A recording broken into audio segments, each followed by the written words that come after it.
Welcome back to the channel, guys. I'm joined today yet again by GP Xavier. Welcome back. Thank you, Lucas. So I've been wanting to speak to you again for a while now, basically straight after our first conversation, and I'm happy to make it possible now. We have multiple topics that we wanted or could discuss, but we decided to start off with speaking about values. And I will link below a video you did on Max Scheler's hierarchy of values. Um, but yeah, I must admit I haven't watched it thoroughly myself, so I'm going to go into the darkness with you, and hopefully you'll help me. And and yeah, why don't you introduce a bit this topic and Max Scheler's view on it? Okay, I'll see what I can do. Max Scheler, he was a German philosopher of the early 20th century. He's not particularly renowned compared to like big names like Plato, Aristotle, Nietzsche. Mhm. But I find him particularly fascinating. He dealt a lot with values. Um, And his a particular approach to this was phenomenology, which is let's look at our experience and see what it's actually like. Let's kind of bracket any questions we might have about like its ontological status, like what this actually means behind the scenes. But let's actually just look really carefully and examine what is our experience like.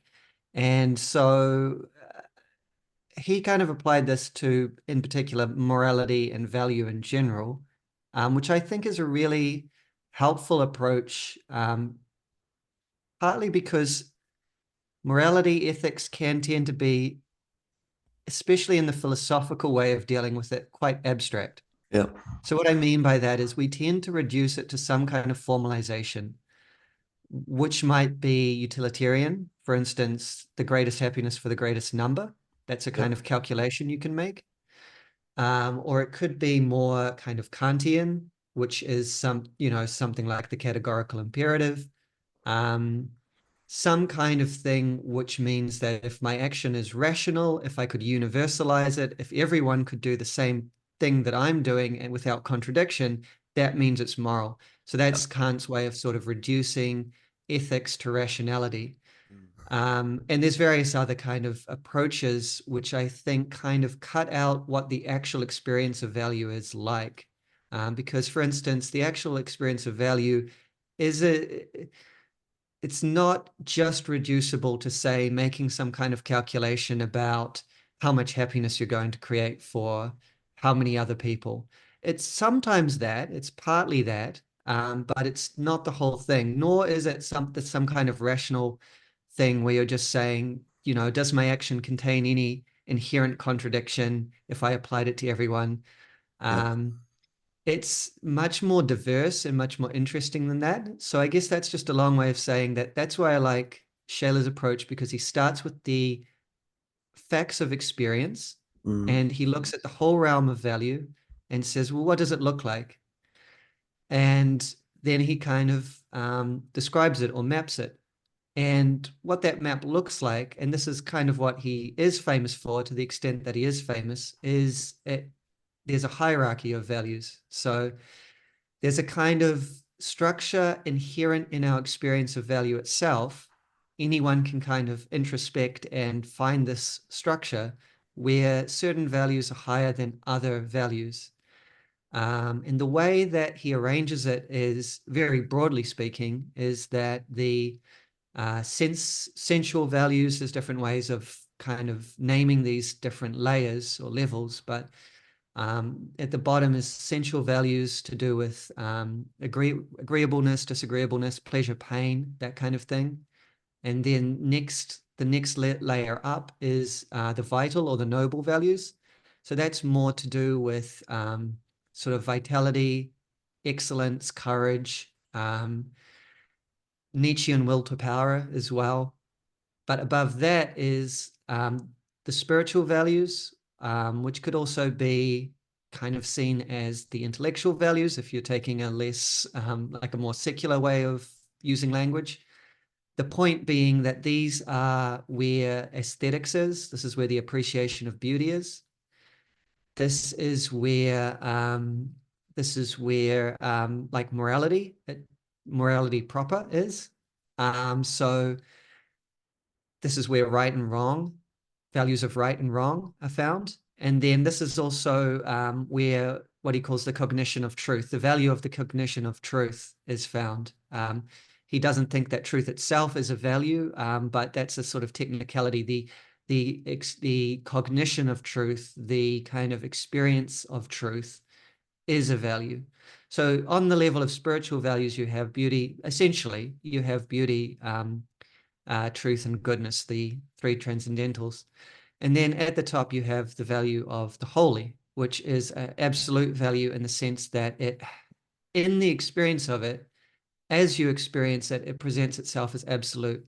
It presents itself as trumping all the other values that you might have. And the classic example of this value, of course, would be God, the absolute being, something like that. The experience of it is sort of like absolute or overwhelming any other considerations.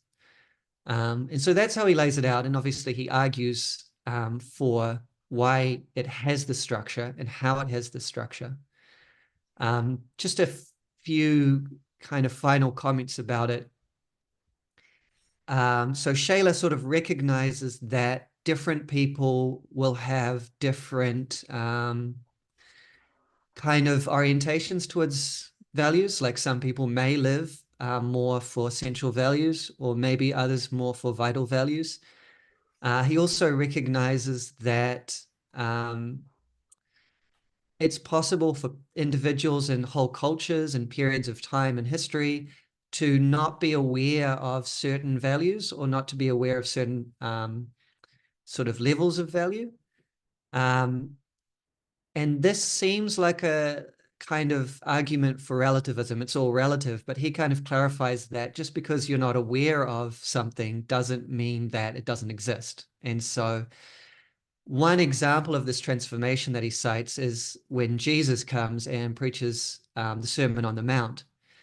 This is opening up a new realm of value, which the ancient world really didn't have the language for or the experience of.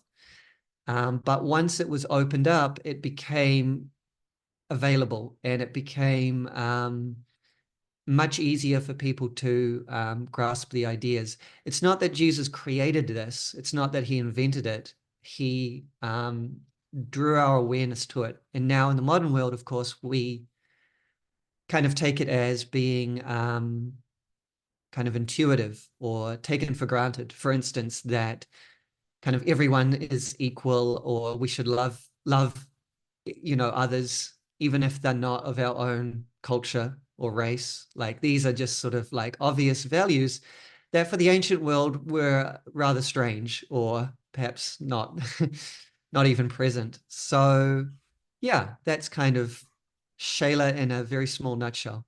That's excellent. I really like that. I'll bite right away at what you just said. So you're saying that the values that Jesus spoke about, they did exist before, but it's more of a uncovering of them, or people making people aware of them. Is that what you're saying? Yeah, so the idea is that what I guess let's take a step back. What are values for Scheler? So values are just facts, like they're just facts about stuff that's there. Mm, They're their own category. And so this is where other philosophies, in his view, and I'm pretty confident to say in my view, this is where mm, other philosophies go wrong, is they try and reduce value phenomena to other phenomena, right? So like for Kant, he's in a sense trying to reduce phenomena of value to phenomena of rationality, as though they're the same thing, but they're not. Um, and so, another way to do it would be to sort of say that, the world is a certain way, or that we've evolved a certain way, therefore we should value in a certain way. yeah. And that's sort of the whole is ought problem. Just because something is this way doesn't mean that we ought to Mm, do whatever. But the point that Scheler wants to make is that it doesn't really matter how the world is, and it doesn't really matter how logical rationality is. Values have their own structure. He quotes a famous saying by Pascal. The heart has its reasons that the head knows not, or something like that. Anyway, basically, the heart has its own Yeah. logical structure, and so that's what he's trying to map out. So to come back to your question, because values are just facts that are just there, anyone can kind of tune into them if they have the right disposition or the right preparation or the right sort of openness or willingness. That structure is always there in a sense. It's atemporal. It's not a temporally evolving structure. It just is, in the way that mathematical facts just are, Yeah. like they're Okay. not bounded by time. And so in that sense, what Jesus did is opened up a realm of values. He Mm. didn't create them. He didn't invent them. He opened up our awareness to them. Yeah, that works. Okay. And you're not um, reducing values here either. Like what you're doing in Shaler's approach is you're presenting them as facts, so Yeah, they it are depends real in what you that mean by sense. facts, though. Yeah, Yeah. not facts in an empirical sense of, well, kind of in an empirical sense. Not facts in the sense of facts about nature or facts about the world, the physical world. Not facts in that sense, but facts in the sense of like 2 + 2 = 4 or something. Yes. It just this is a fact about reality itself, if you know what I mean. Yeah, and I like the comparison with mathematics because that makes a lot of sense to me. And Exactly. yeah. And so like mathematics is kind of intuitable to a certain extent. Like the number two or two-ness, it's irreducibly, like it just is. You either know it or you don't have any conception of it, if you know what I mean. Yeah. And Yeah, so absolutely. that's Shayla's approach to value. If Yeah. if you were for somehow a being that didn't have any sense of value, um, you wouldn't be able to explain it to that being. Like similarly, like the color blue is also like an irreducible reality. Like if you don't have the capacity to see or to see color, there's no way that you can experience or even comprehend the color blue. The moment you see it, you understand it fully in a sense. And so this is similarly the case with values.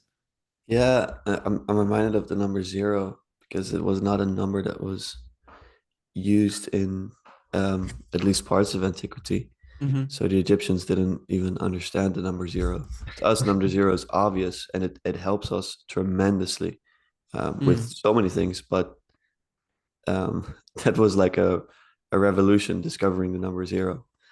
And so Yeah. I think similarly with some of those values that you've spoken about. Yeah.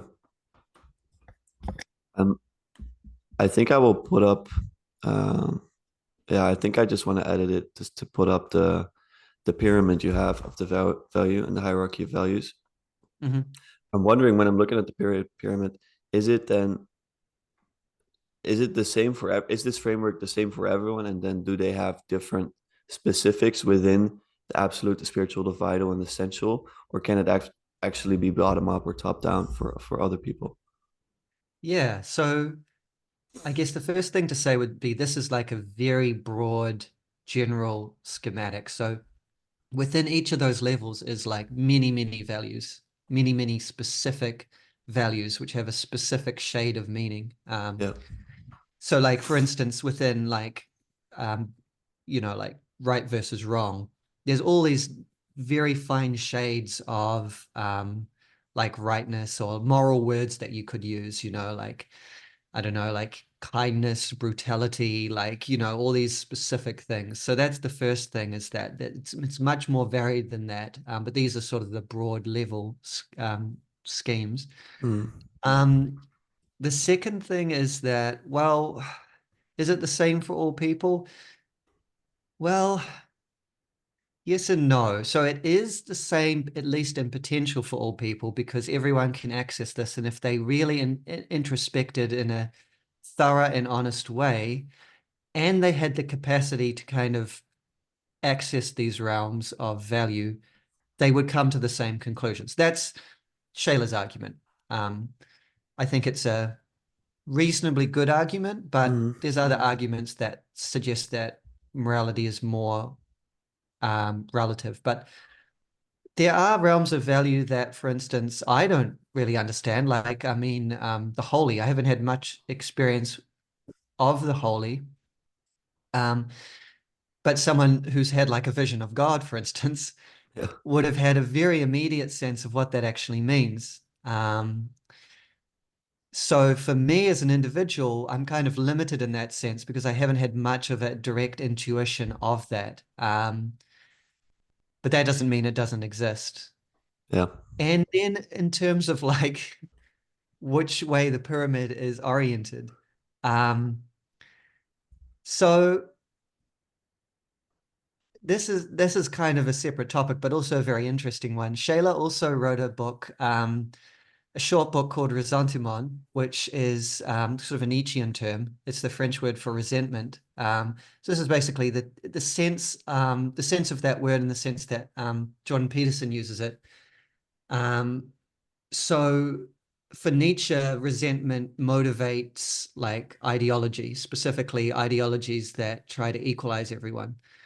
Um, so Scheler wrote a book about this, and for him, ressentiment kind of is the turning upside down of the hierarchy. Mm. Um, and so it's possible in a sense. It doesn't mean that it's possible in the sense that you can willfully deceive yourself for ulterior motives. That would be the way that I would put it, right? Yeah. So if you know, for instance, that you cannot achieve a certain level of value and you become resentful because of that, instead of just accepting that and coming to terms with that and trying your best, what you might want to do is either say there's no objective hierarchy of value, or you may even want to turn that hierarchy on its head. So you would devalue all that is higher Mm.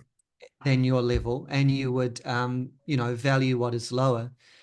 The last thing I'll say on that note also is that Scheler kind of sees modernity as being motivated by or kind of, what's the word, like possessed by ressentiment. So basically, he argues that from the French Revolution onward, through the Enlightenment, a lot of this is being motivated by ressentiment. And Mm. so, in a way, the world we have today has inverted the pyramid, the hierarchy. And there's on that hierarchy on the screen there's actually sort of a lower level than sensual values, but it's a kind of pseudo level. Yeah. So it's the level of utility. And the reason that it's not on the pyramid is because it's not like a real value. It's just like utility is for the sake of something else, if you know what I mean. So Yeah. it's a kind of pseudo value. Yeah. And so Scheler argues that the essential values for pleasure basically and utility have come to dominate society and basically are the motivating highest values for society. Um, and that's a result of ressentiment. I think that's a very good argument. I don't know if I would agree with it fully, but I think that is a very good argument. I think Mm. we've lost a sense of reverence for the spiritual values. Obviously, it goes without saying for the holy, and also a lot of the time for the noble, the vital, and those kind of things as well. So when we're talking about turning it upside down and Mhm. that we are dominated in a sense by the lower values or even lower than the lower, so the instrumental, Mhm. um, are we then implying that this hierarchy of values is in some way realer than that or truer than that? So yes, Yeah, right? basically. So we can't really change the structure of values. That would be Scheler's argument. Yeah. We can only deceive ourselves and each other about that structure. One thing that I'm curious by is that on the absolute values, and you can see the screen, right? I'm sharing it. Yes. Yeah. Okay, so now I don't have to edit it. That saves me a world of time. But it says holy and unholy. So what could the unholy be as an absolute value?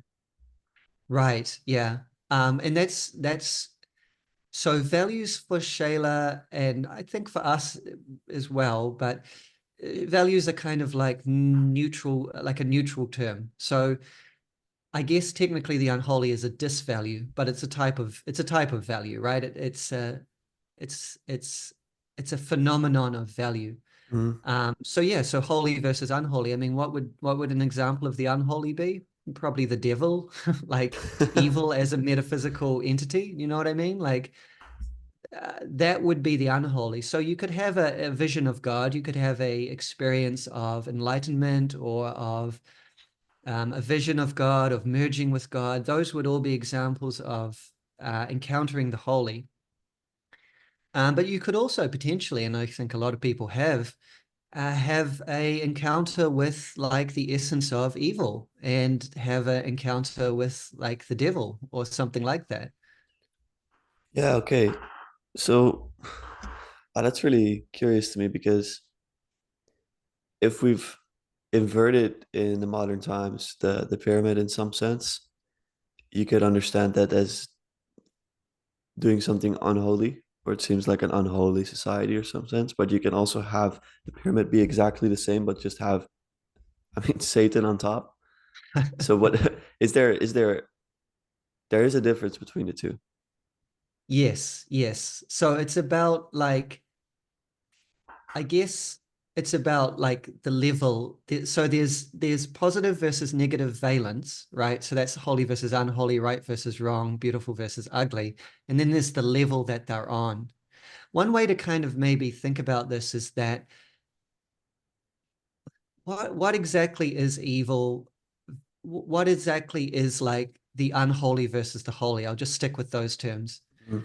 If you are incapable of encountering, understanding, or exhibiting those values of holy or unholy, can you can you even do anything on that level? So for instance, if you're just purely motivated by sensual pleasure and utility, like you can't really see beyond that. Yes, I see. You might do bad things, right? But you never do anything truly abhorrently abominable. Do you know what I mean? Yeah. Like, yeah, this is like, you know, this the story Peterson tells sometimes of like the Nazis got the concentration camp inmates to simply shift rocks from one end of the camp to the other and back again. There's no utility in that. There's no sensual pleasure in that. There's no like that's an example of just sheer evil malice. You know what I mean? Um, Someone who's just trying to, you know, just live a hedonistic life doesn't indulge in those kind of things. Yeah. Yeah, no, absolutely. Okay, so I think I really understand it. And then someone who has Satan at the top. I mean, I think I was watching have you seen Amadeus about Mozart, that movie? I haven't, but is it good? I kind of want to I watch think it. it's really good. I watched it a year ago and I thought it was a modern movie, but I think it's from the 80s. And I find it to be really fascinating. And the main character I think is Mozart, Moses. But the person who's telling the whole story is his great rival of some sorts. So he's basically telling the story of how Mozart came into his life and how terribly he hated him. And Mhm. it's funny because he describes his experience with God as a child, where he remembers being in church, or maybe he was just at the dinner table, but he went to church all the time. And he would ask God to become a musical talent, to become a composer, Mhm. I guess, to really reach the highest levels of that. And he says, "I will give you everything. I will give you everything for that." And then his father dies, and he sees that as a miracle because he didn't like his father, and I think his father wanted him to pursue another Yeah. path. And then he keeps having this weird relationship with God where he's like, well, I promise to do this. You give me this wealth, or you give me uh, this power, let's say. Mm. Hmm. And I think that's some sort of lower force, but it does seem to work for him, and he does seem to get enough um, out of that Mm. to believe that it's a higher force. But I think it might be a satanic drive of some sorts. And so, Yeah. yeah, that's kind of how I'm understanding it a little bit.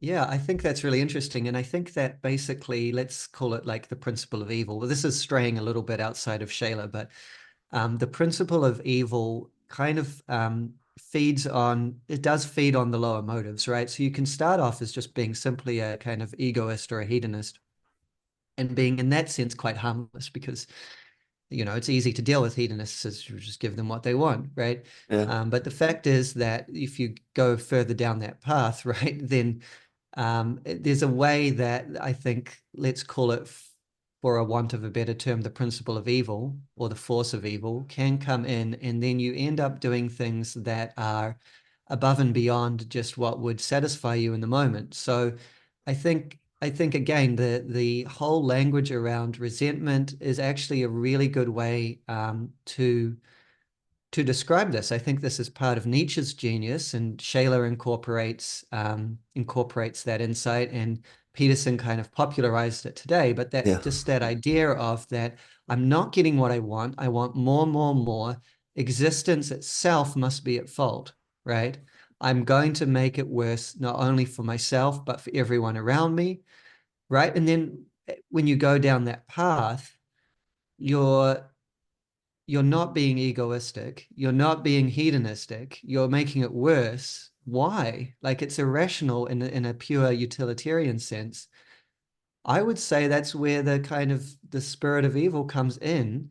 And that's why you're doing these things, is because you're kind of beholden to the unholy, or you're beholden to evil in a way, right? yeah. Um, if that makes sense. It does make sense. How would I know if I'm not beholden to evil? Like, is there a clear way to distinguish that? Because I think a lot of people think they might be serving God and they're serving the devil. Well, that's a really good question. And I think one thing that comes up for me when I'm thinking about the holy is, let's say, certain problematic passages from the Bible. So Yeah, the less problematic, more interesting one is Abraham's sacrifice of Isaac, right?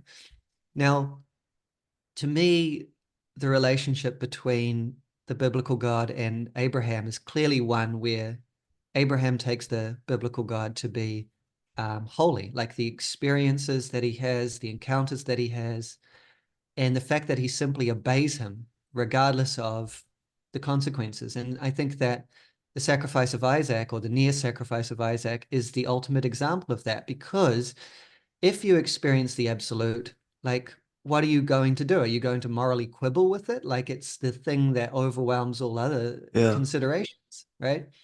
Now, if you are on the side of the biblical God and you want to argue for him, what you would say is that, and in this case, he knew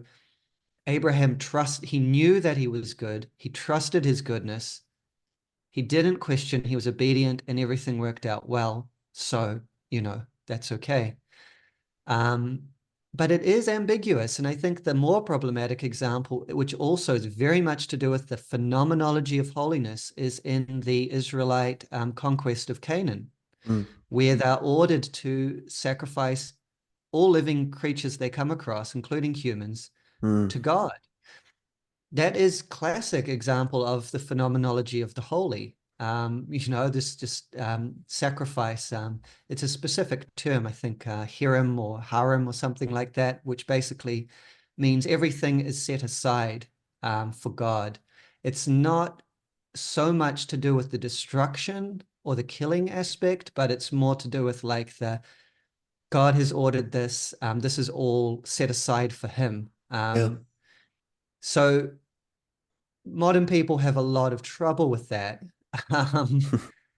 Um, and I don't know exactly what to make of it. And I'm not exactly trying to kind of do apologetics. yeah, But I think that's a really good, like, it's a really good question. How do you know? The holy and the unholy both appear to you as overwhelming all other considerations. I'll just say that. Yeah, no, that absolutely. And I think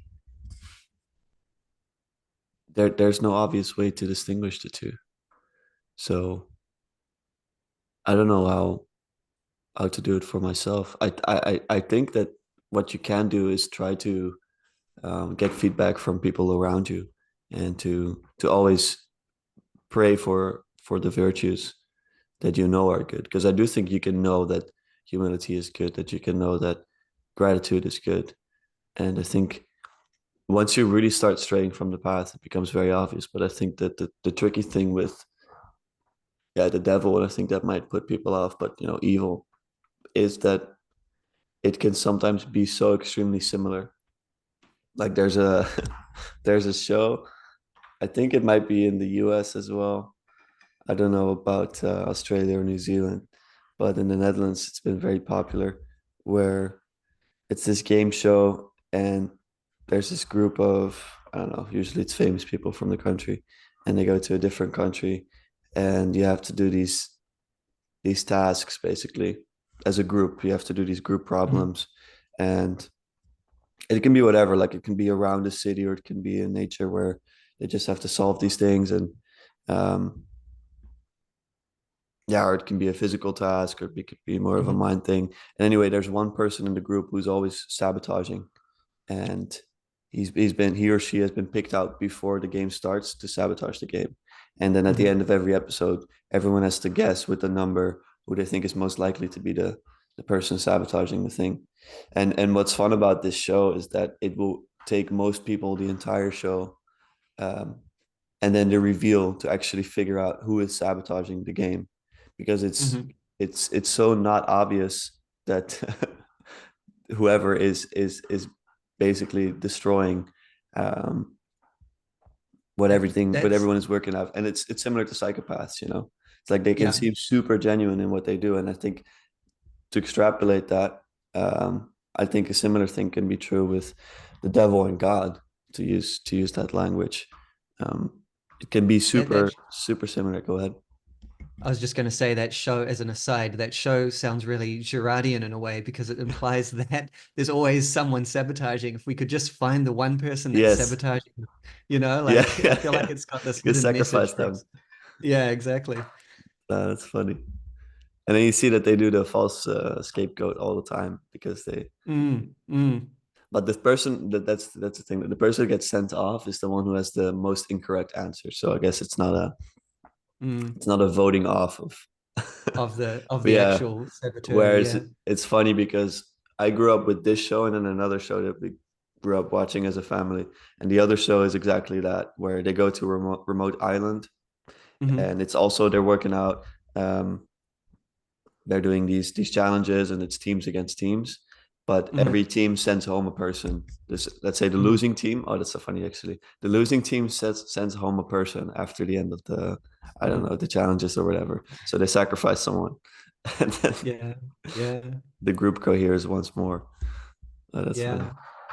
I mean, but to come back to the question of like the similarity of God and the devil, in a certain sense, I mean, I think that is a real problem. I mean, what that I the key point is that the holy is above the level of right and wrong, Yeah, right? And so, at least according to this scheme, but this kind of fits with Kierkegaard's idea as well, right? Which is that you've got the level of the aesthetic first, and then you've got the level of the ethical, yeah, and then eventually you may get to the level of the religious. And the level of the religious is above the ethical. And of course, he made a big thing about Abraham's sacrifice of his son being, or near a sacrifice, I should say, but that his willingness to sacrifice his son was him transcending the merely ethical, because on the ethical level, that is wrong.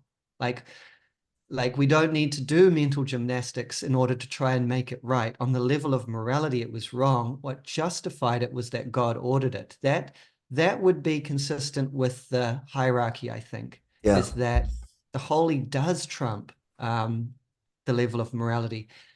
And I'm not 100% sure what I feel about that. I think Yeah, that that's goes quite against our dangerous. intuitions. Yeah, Yes, exactly. yes. It's also potentially dangerous because it allows justifications of things that may genuinely be bad or that may be even generated by Satan or whatever. That's a good Um, question. Does yeah. actually is the, yeah, what you call it, the overriding of the holy or the unholy? Well, let's say the holy. Is it justified when it's clearly wrong? Because I mean, in the Abraham Mm. story, it clearly is. But like, I would read that, for example. And what if he had sacrificed his son? I mean, of course he didn't, so you can't really talk about it. But like, Yes. what if But he what if you, had? Is yeah. it God then, or yeah, I don't know. I think from the I think from the perspective of the people who are writing this text and kind of developing this text, I think yes. I think the answer is yes. It was maybe right is the wrong word because it's kind of begging the question, was it moral or not? But was it valuable? Was it more valuable than doing the merely Yeah, right in that thing? sense, for sure.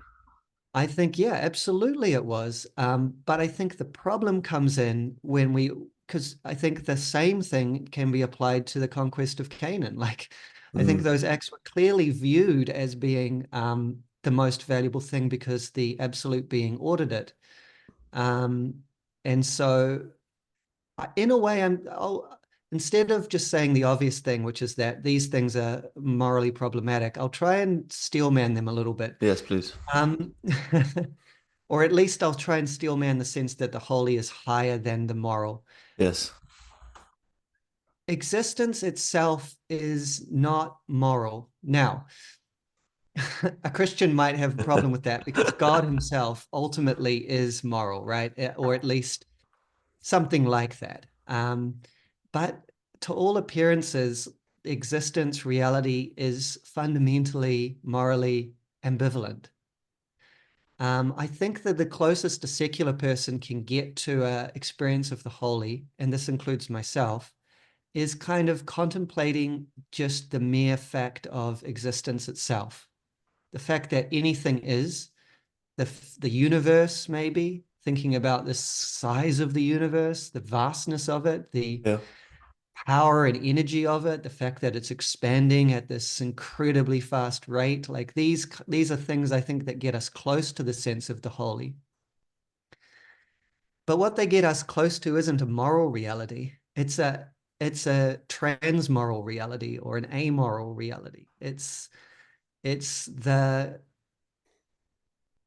just the vastness and overwhelmingness of being itself. Yeah. Yeah. And I'm just thinking out loud here. This isn't what Scheler argues, but Mhm. um, you could say that if you can have that, if you have that experience and your fundamental reaction to it is, yes, this being existence with all its um, issues and complexities is good, is fundamentally good. I affirm it. I want it. I choose it. Then I think that's maybe close to an experience of the holy. Mm. And if you can have that experience and your reaction is something like, this is bad, nothing should ever have been, I should never have been born, I reject it, maybe that's something like the experience of the unholy. Yeah. Because it is some sort of a higher force that you're experiencing when you have that conviction, at least. And it's the same with the goodness. I think that, well, when I feel it in my bones that it's good and Mm. that it's worth living, that's almost a Hmm. religious experience. Like when I really meditate on it, um, Hmm.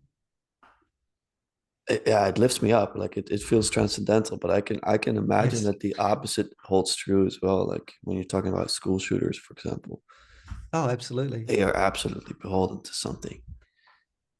Why would you Yeah, do I it? mean Go it's ahead. tough. I mean, you know, the human mind can go to so many different places. So you can have moments of sort of transcendent joy where you feel like you can affirm all of being.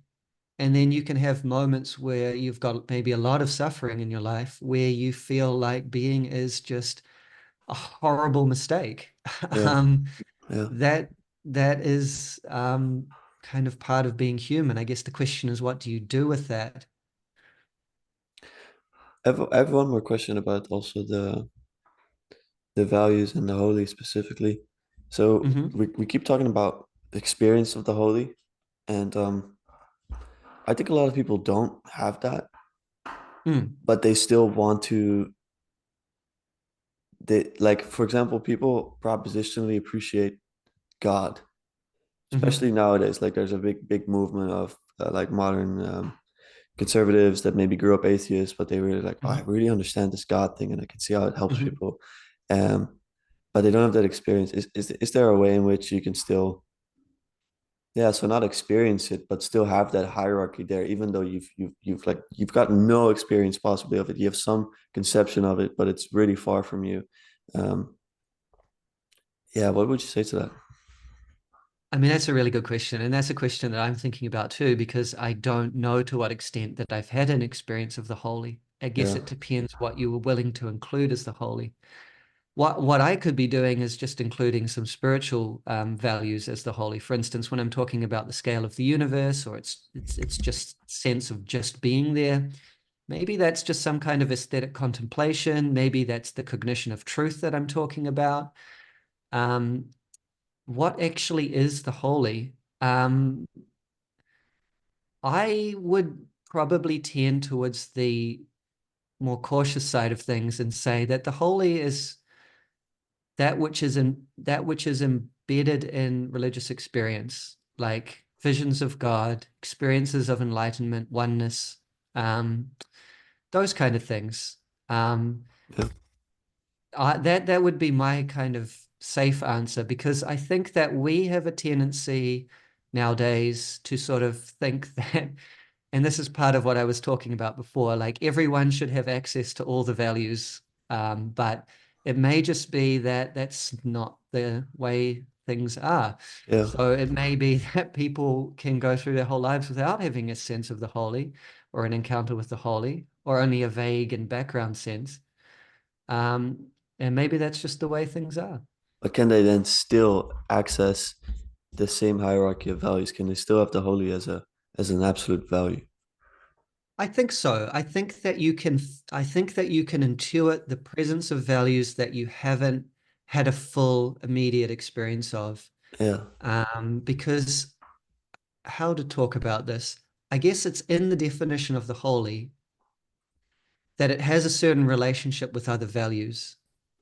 Um, Yes. it's absolute. That would be Yes. part of the definition, right? Yeah, yeah, Um, yeah, of course. if it wasn't, we'd be talking about something else. We wouldn't be Yeah. talking about holy. And Hmm. is are these values objective to you? So how do you mean? Maybe expand the question a little bit. Well, I'll go into my own mind a bit because I've thought about morality, and I values less Mhm. so, but now I think it's connecting to it a lot. So I'll give the Mhm. example of morality. It's just a question I've thought through so much. I know that morality, well, I really believe that morality is not fully subjective. And that Mhm. notion bothers me. Like, I've had heated arguments with just friends in the gym about this, where Yeah. it would just be about the subjectivity of morality. And there's just examples, there's logical conclusions you can take that are really evil in my view. But I think Mhm. that's caused me to want to swing to the other side and be like, no, they have to be absolutely objective. Um, Mm. and I think now I'm at a stage where I'm no longer trying to prove whether they're objective or subjective or something whole else, because I'm not looking to be right. I'm looking for the truth. And I Yeah. think the truth is a little bit more complex than that. And Yeah. so, similar with the question of values, um, I don't think they're subjective fully. I think they're similar to numbers. Um, I think morality works in a similar way. Mm. And it's difficult because I think if you don't have the connection to the holy, it's not as obvious with the values, for example, what the hierarchy is even like, um, unless I someone teaches you. yeah. I find it very interesting that we've been sort of hanging out on the top of the hierarchy, talking about the holy, Yeah, when in a way that's the most mysterious part of the hierarchy. absolutely. Yeah, Um, that's why it pulls me though. I guess, you Yeah, know what I yeah, mean? Because yeah. it's so And mysterious. you're right, I guess. In a certain way of looking at it, you could say it grounds the hierarchy because it is the absolute. So Yeah, it would be very strange if things sort of topped out at sort of the spiritual values or something like that, and you felt like there was this missing level. yeah. Um, what I will say in response to your question is that for Scheler, values aren't laws. That is to say that they're not specific. Like you you have a country and it has specific laws, Mhm. and they're highly specific. Like they're written out, they deal with, specific types of situations that could happen. They're very clear, or as clear as they can be. But then you have the principles upon which those laws were written. So values are more, I would say, the principles upon which the laws are written. You're not going to look into the realm of value and find many clear things like even something as seemingly simple as do not kill, right? Has clearly got many qualifications. There are Yeah. times when it may be justified to kill or even necessary to kill. So it's more about the principles underlying things. And this is where subjectivity comes in because that needs to be translated into action. And therefore it needs to be usually translated into laws if you're talking about a community of people following the same principles. And it needs to be translated into kind of judgments that individual people make based on all their experiences. And so you're going to see variation. You're going to see variation for specific people and specific places. One interesting point that Scheler makes is that often laws are actually written to you can't judge people by their laws necessarily by saying that okay they have all these laws around this thing, so that must mean they must display this virtue really strongly. It can be the case that the laws are written to protect them from something that they are particularly susceptible to. You know Yeah. what I mean? Yeah. Yeah. So I can't remember if he brings up this example, but one example that comes to mind is that Spartans, right? We think of Spartans as being like very self-disciplined and having this very sort of military attitude to life, despising wealth and so on. But actually, what the ancient writers write about them is that they had this avaricious streak that would come out and every now and again. And there's Mhm. examples of some of their leaders being like absolutely corrupt and just hoarding gold. And you know what I mean? Yeah. Like Yeah. it's you could argue that the laws were kind of built to protect them from something that they were particularly susceptible to. Hmm. Um, that's a bit of a tangent. I just thought it was interesting. But It is the interesting. point is that the laws do not mean that the laws are not the values, I guess. Yes. Okay. That I got. And the laws are, I think, more. We have more power over laws than the values, of course. And so, Yeah. yeah. And the individual instantiations of the principles will also always vary as Yes. well.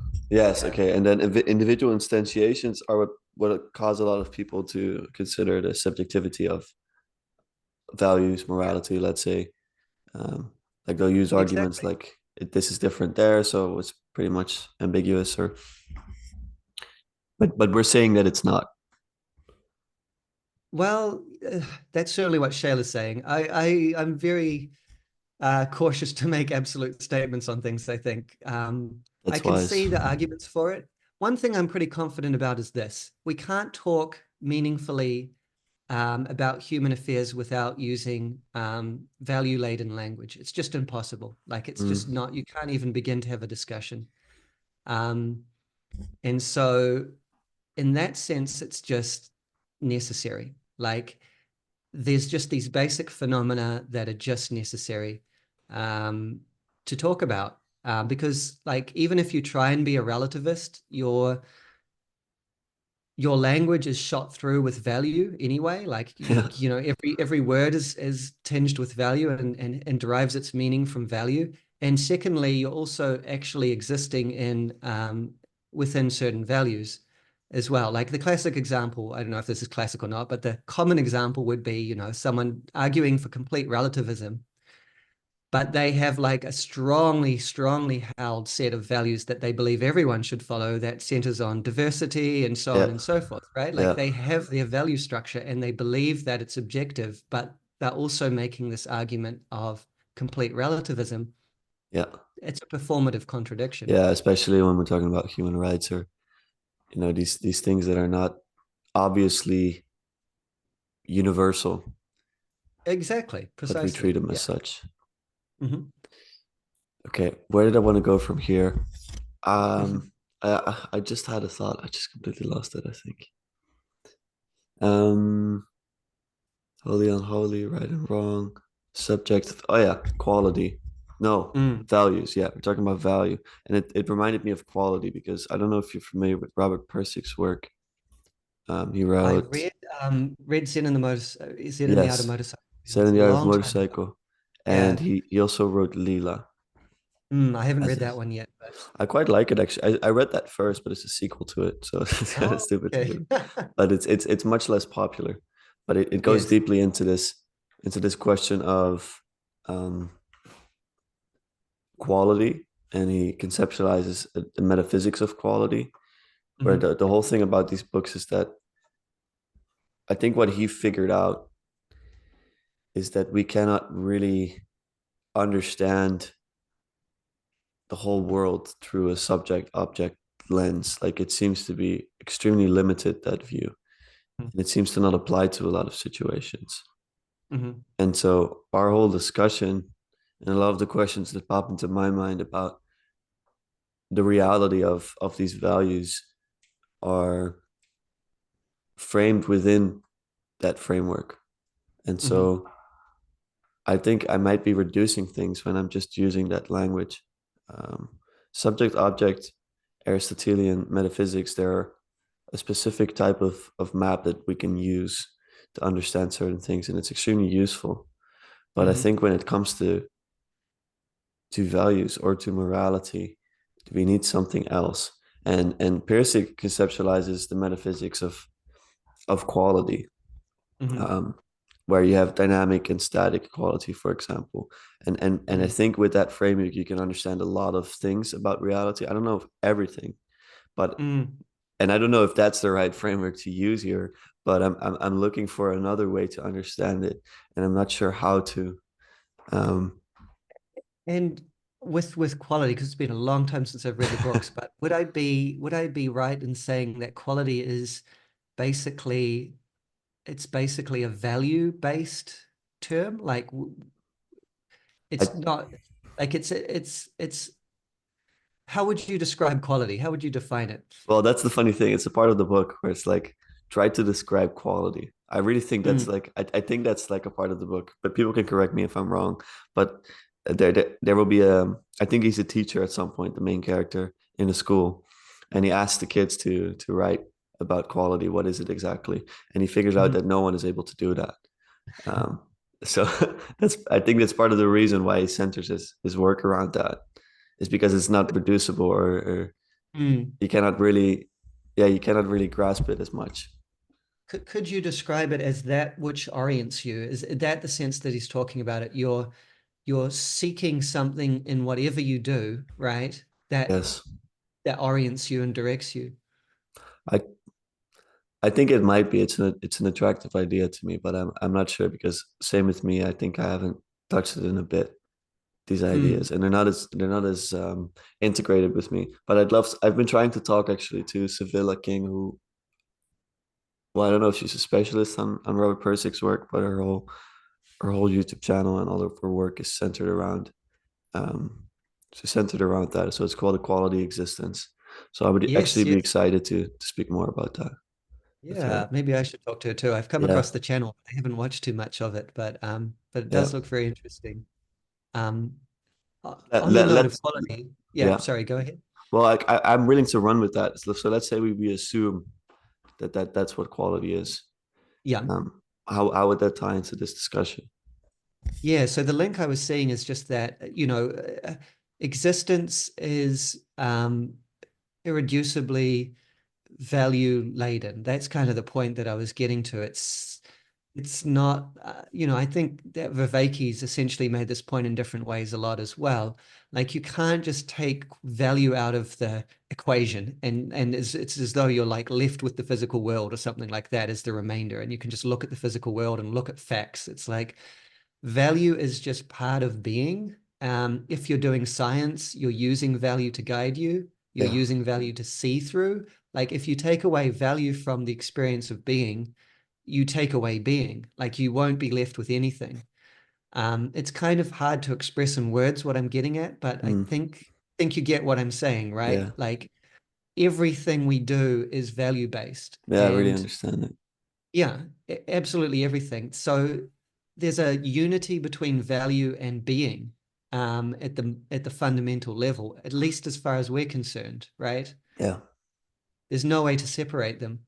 No, absolutely. I mean, you need something to drive you and to aspire to. And I think that's what yesterday I had a conversation with someone and we were talking about the spiritual and about people that say that they're not spiritual at all or that they're not religious for that Yes. matter.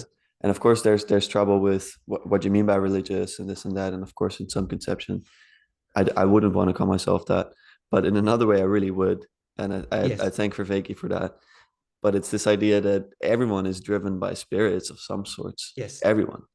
Um, Yes. just because you won't acknowledge them doesn't mean that they're not running your life. And so the similar thing holds true for value. I think, or maybe Yeah. it's a different conception of it, but yeah, In the deep sense of those terms, yes, everyone is spiritual and everyone is religious. There's no way to opt out of those phenomena, right? yeah, Of course, there's also a useful, like less deep way to use those terms, which I'm not trying to deny. When someone says I'm not religious, I understand what they mean. yeah, But in a deep sense, no, like those are part of our those are part of experience itself. Like you believe that you're this kind of self that exists and persists through time and has this kind of like integrity, has all these rights. You believe other selves just like you exist that have their own experiences, their own rights, their own, like all of that is religious. Like it's fully like mystical. It's, you know, yeah, none like of that is derivable from science. exactly. If there's no logical way to Mm. conclude that this is real, then you're believing in something, and I don't know what it Exactly. is, but it's there for sure. Exactly. Yeah. Exactly. And Okay. so likewise with values, right? So if you Yeah. say I have no values, it was like, well, that you wouldn't be alive if that were the case. What are your values? Are you just have nihilistic values, like you just don't care about things, or you like actively want people to suffer, or Yeah. maybe you're not that bad. Maybe you're just a hedonist and you're living for momentary pleasure. That's okay too. But like you Hmm. have values, you're motivated, you live and you act. So Yeah.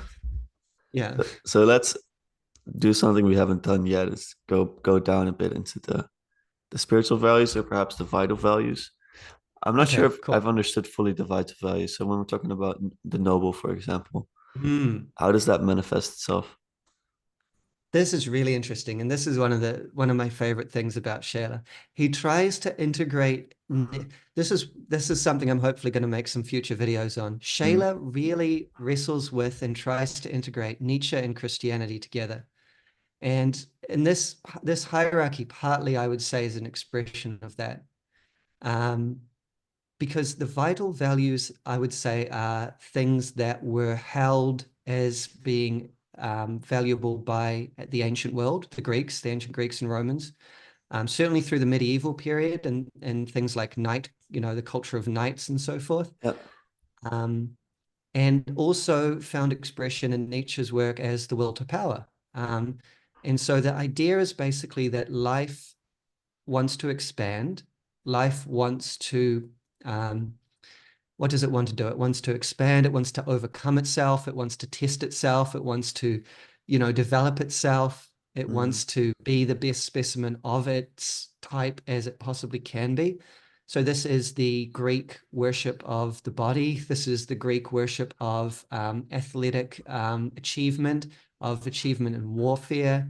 The medieval worship of, the knight, that kind of achievement as well, achievement in warfare. Um, it's basically it's basically all that kind of thing.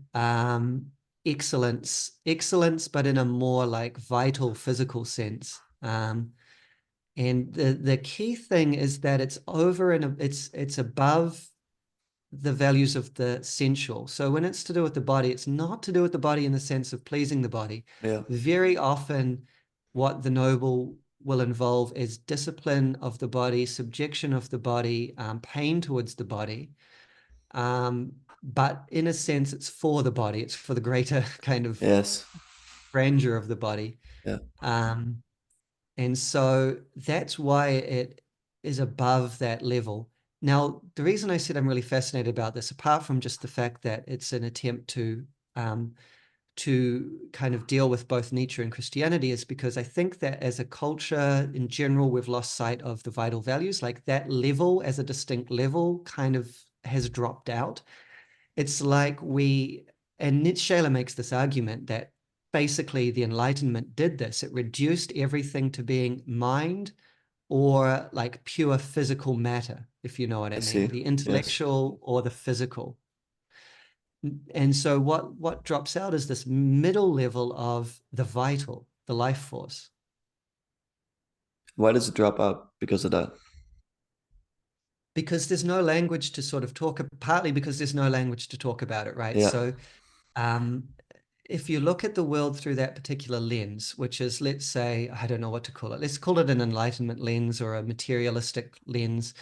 Um, if you believe that the world, the physical world, nature is made out of matter, and only that, everything is made out of matter, there's only two principles or realms of possible things that you can accept. One is matter, and one is the intellect which recognizes matter or comes to that conclusion, if Yeah. you know what I mean, Yeah. right?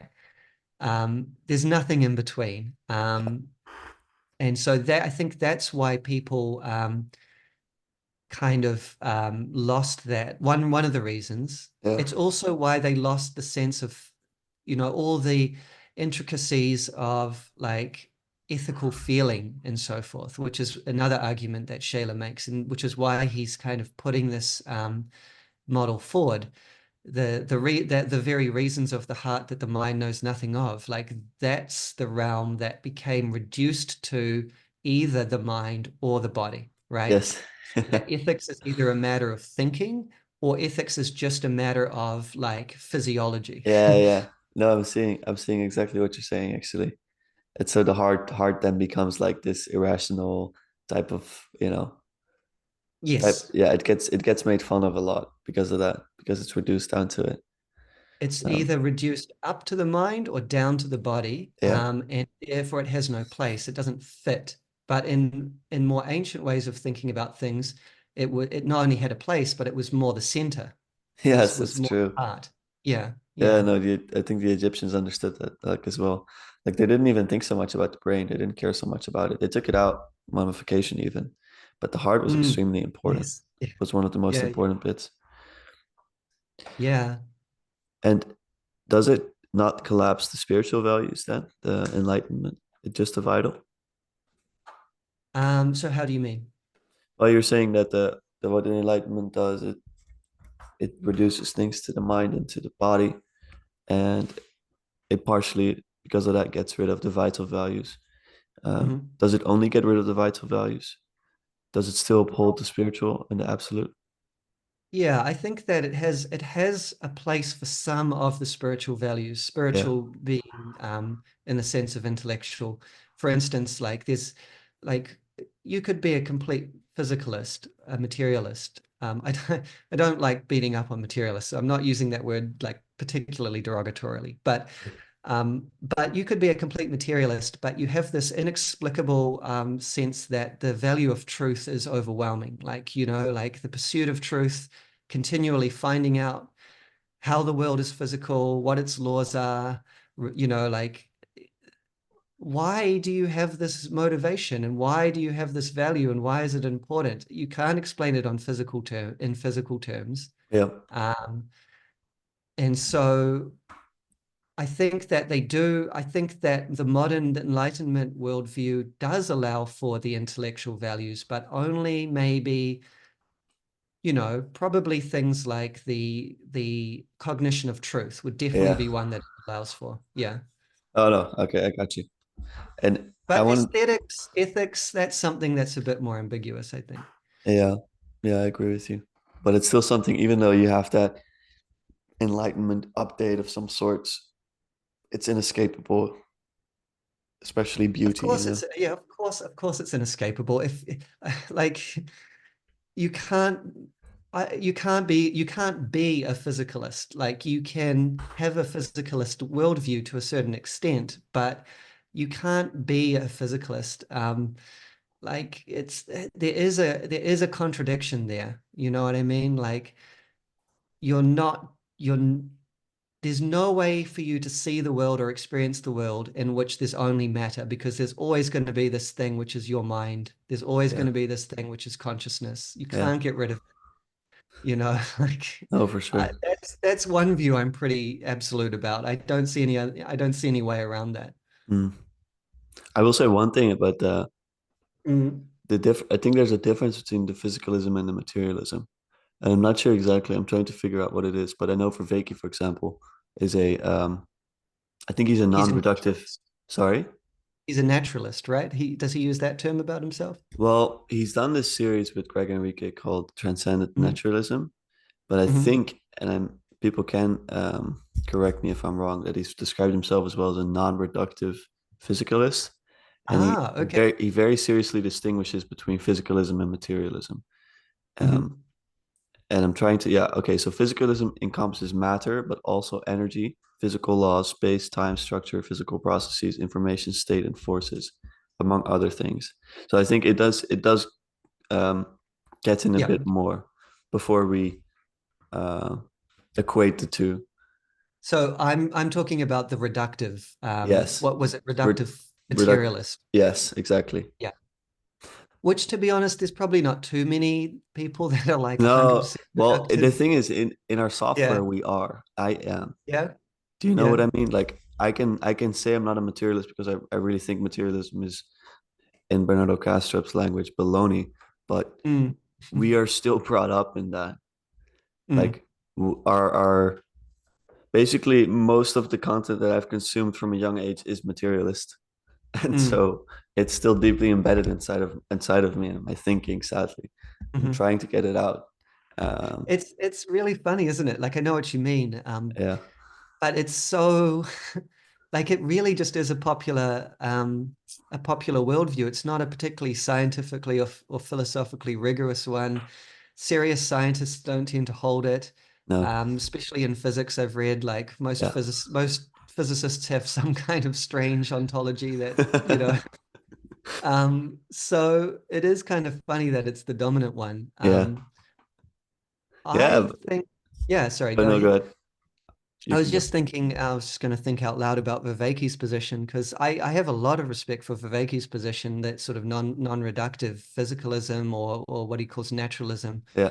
Because, he says, for instance, that we need to account for, if we're going to say that the objects that science discovers are real, the laws and the objects are real, we have to also account for like the human beings that do the experiments, like the ways that they see, the equipment that they use, like the whole social setup. Like you have to account for all of that. You can't just say like there's no persons, there's no consciousnesses, there's only quarks or leptons or whatever. That doesn't make any sense. So No. you have to include that level of ontology where Yeah. you've got persons doing experiments, talking with each other, thinking, getting closer to truth. You just have to if you also want to take the results of science seriously. And you have to somehow have both. So he talks about having a leveled ontology or something like that, Mm. um, which I think is really fascinating. I'm more, I don't know whether I would put myself in his camp fully, because I'm still I think that Vervaeke, and I could be wrong about this, he might just be more agnostic, but I think that he doesn't really believe in supernatural phenomena. I think that he does believe they're explainable in naturalistic Okay. ways. Would you agree with that, or? I think that for Vervaeke, and I'm not sure again, but Mm, I think he is a non-reductive physicalist. I just checked online. I've seen him describe Mhm. himself as such, Mhm. but I think he might not like the supernatural slash natural distinction. I think it's something that he already rejects in a sense. Yes, Do you know what I mean? although the question would be, does he, in rejecting the distinction, is it because he's collapsing the supernatural into the natural, if you know what I mean? Well, here's an example that he speaks about Mhm. often in biblical stories when in Exodus the Mhm. the water gets separated, the Red Sea gets Mhm. separated. Um, Mhm. he's like, if that's God, then that would make him quite weak in a sense. Like if that's an intervention of God, that's what he can do, then he would be Mhm. worried, like that's not a big thing to him. Um, Mhm. if you consider all of not just creation, but being itself. And so Mhm. he's a non-theist. He thinks that Mhm. God is a non-being. He is the ground of being. And Yes. so Yeah. basically intervening within that would kind of contradict God, if you know what I mean. Um, Yeah, because it's not like he's not intervening. He's just always intervening exactly. It by would it being the would ground. imply Yeah. he's not a non-being. It would imply he's a Yeah. being. Yeah. So I think that's the position he's holding. Um, And yeah, I've heard him speak about supernatural. Even asked him the question myself because I was reading Spinoza at the time, and he's very much informed by Spinoza in terms of Mhm. his religious views. I think, especially about God. And Spinoza's idea about God is that God is um, he's nature, but he's also what is this? What is this term that Spinoza always said? Substance? I'll quickly check. Spinoza, nature is God. He says Deus sive natura. Let me check very quickly. And someone in the comments will definitely know. Um, Regards a proper psychological side for the relationship between God. Yeah, he's a panentheist and not a pantheist. Does not project as inappropriate the religious psychological attitudes demanded by theism. Okay, I'm not really nailing it down right now, but Is it substance? The term I've heard he uses is substance. Does that sound right or it might no? be. Can you elaborate on it? So he just argues that there's like one substance basically, and that all the things that exist are just what's the term he uses? Attributes of that substance, I think. Yes. Um, Attributes and modes of that one substance. And so that one substance can be called God or it can be called nature. They're both the same thing, basically. Ah, Is I is see. that kind of what you were getting at? I think it's similar.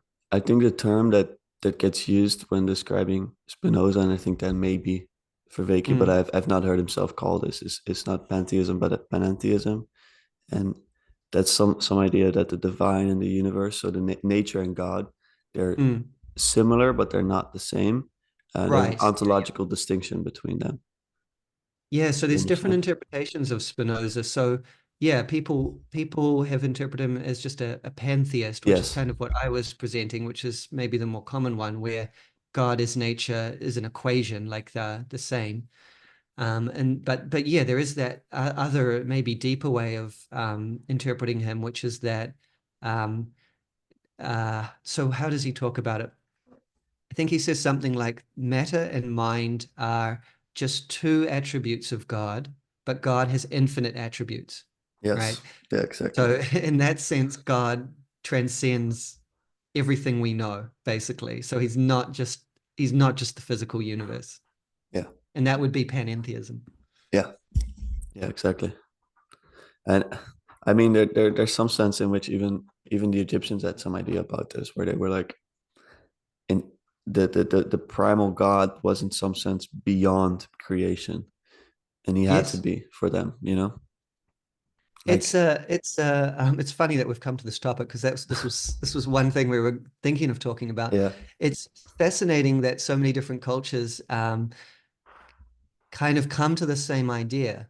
mm, Like that is just maybe in the same way that there's all these sort of implicit values or inherent values just waiting to be discovered. There's maybe this sort of these theological ideas just there in reality waiting to be discovered, because yeah, the idea of the transcendent sole single deity, it seems to arise in every culture. Yeah. And I listened to your video on Amun, on Mm. that particular papyrus, which was really, really fascinating, because I know actually very little about ancient Egypt. I want to learn more. But it was really fascinating to hear the same kind of patterns in that. Like, you have this polytheistic, what do you call it?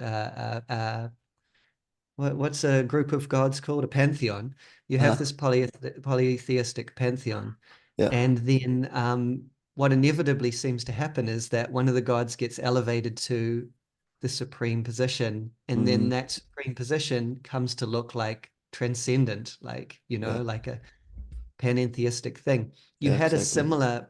similar trajectory in India. So the Vedas, very ancient texts, maybe 1000 BC, 2000 BC in their written form, very ancient texts, and they well, the Rig Veda, which is the first one, is a collection of hymns to all the different gods, because they also had a polytheistic system. But what you sort of notice is that the different gods are each in turn worshipped as though they're the supreme. Yeah. So in that sense, it's a henotheistic thing. Yeah. And then later on, you get the Upanishads, which are sort of added to the end of each Veda, which are the sort of panentheistic, or the spiritual experiences of oneness that Yeah. the rishis in the forest have. Yeah. Um, and so that's combined in there. Hinduism is really fascinating because it seems to include all the different possibilities. You've got polytheism, you've got the henotheism, you've got the panentheism. Later on in Indian history, you also get the development of like actual monotheisms, out of this as well. Yeah. It's really interesting, and it kind of shines a light on what may have happened in Israel, right? Yeah. Where you have a pantheon of deities, but you have this need to kind of connect to the ultimate ground of being, but you need to do that through a particular deity. You don't just start from scratch. Maybe some people do. Maybe a couple of Greek philosophers tried to Yeah. start from scratch, but usually you start to see one particular deity as being that thing. So in India, some see Shiva as being this deity, some see Vishnu as being this deity. Um, there's a very popular system of Hindu theology which says there's 5 gods that you can take as being the absolute, and it doesn't matter which one you pick, just pick one and just worship them as the absolute. It's totally fine. And like that's just how it is. Yeah. But yeah, anyway, I found that fascinating. So Yeah, no, there's a lot to latch onto there again. I think mostly in Egyptian history, that henotheistic perspective was like, as I mentioned in the video, it's like temporary, just like what you're saying, like you could just do it, and then you yes, could stop doing it after.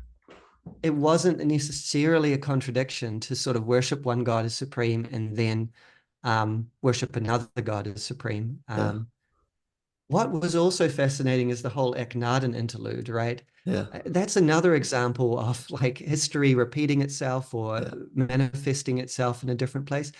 He suppressed the other gods. Yeah. So he kind of said, this is the one true God, and the other gods are going to get their temples destroyed or whatever. Yeah.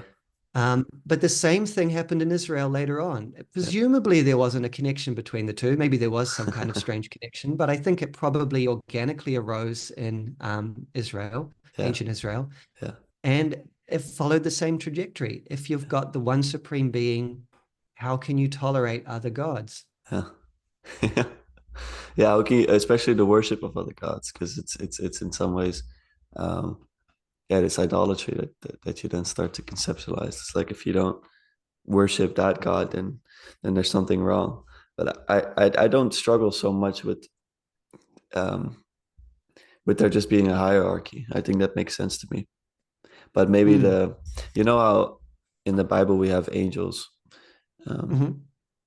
I think even in Mesopotamian thought, you start to see this arise with Marduk being the highest being, and you almost get a different conception of the other gods. They're not, maybe gods isn't even the right translation there, and so we Yeah, still, you see it a bit in Zoroastrianism as well, but sorry, yeah, go ahead.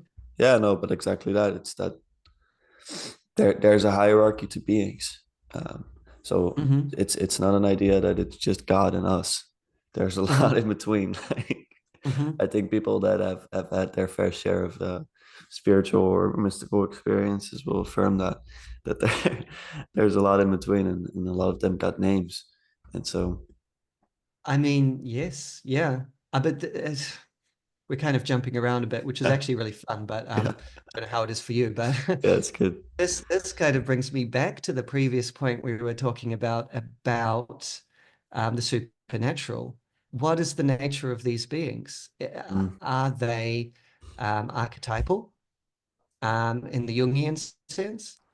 Or do they have some objective reality? Because if they have some objective reality, that to me is leaning into the supernatural realm. Can they affect events on Earth? Can they change things? If you pray to them, if you perform sacrifices or do some magical act in their name, can you change the course of events? Now, this is a very debatable topic. You've got people like Dean Radin does a lot of these experiments. Rupert Sheldrake, I don't know if you've heard of these guys, I've heard but of Rupert.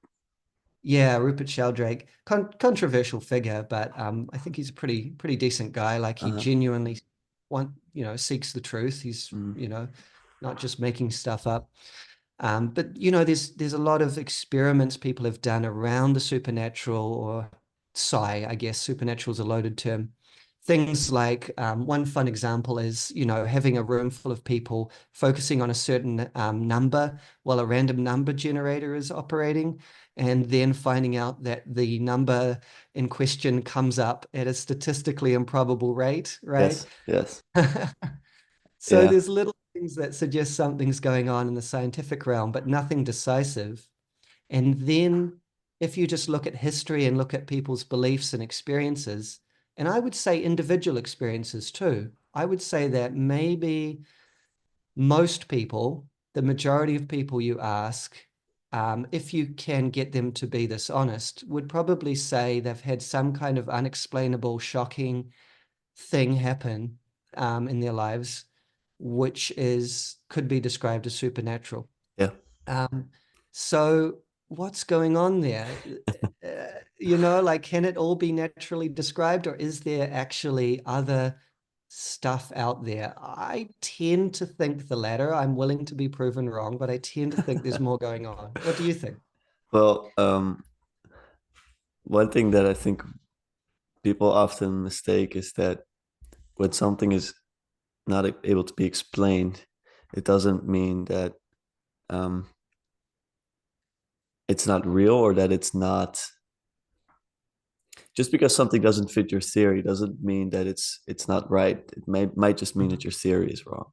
And Mhm. so the way I think about a lot of these things is that what we conceptualize as natural might not encompass everything that could happen.